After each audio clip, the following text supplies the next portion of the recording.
আমার সেই গল্পটা এখনো শেষ হয়নি। শোনো, পাহাড়টা আগেই বলেছি ভালোবেসেছিল মেঘকে, আর মেঘ কিভাবে শুকনো খটখটে পাহাড়টাকে বানিয়ে তুলেছিল ২৬ বছরের ছোকরা, সে তো আগেই শুনেছ।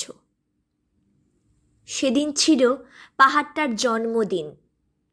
পাহাড় মেঘকে বললে, আজ তুমি লাল শাড়ি পরে আসবে। মেঘ পাহাড়কে বললে, আজ তোমাকে স্নান করিয়ে দেব চন্দন জলে।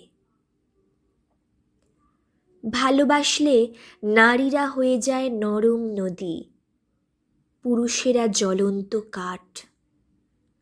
সেইভাবেই মেঘ ছিল পাহাড়ের আলিঙ্গনের আগুনে, পাহাড় ছিল মেঘের ঢেউ জলে।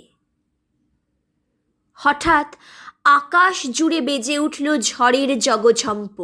ঝাঁকড়া চুল উড়িয়ে ছিনতাইয়ের ভঙ্গিতে ছুটে এলো এক ঝাঁক হাওয়া।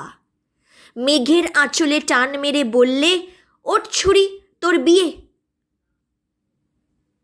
এখনো শেষ হয়নি গল্পটা। বজ্রের সঙ্গে মেঘের বিয়েটা হয়ে গেল ঠিকই, কিন্তু পাহাড়কে সে কোনো দিনই ভুলতে পারল না। বিশ্বাস না হয় তো চিরে দেখতে পারো পাহাড়টার হাড় পাঁজর। ভিতরে থই থই করছে শত ঝর্ণার জল।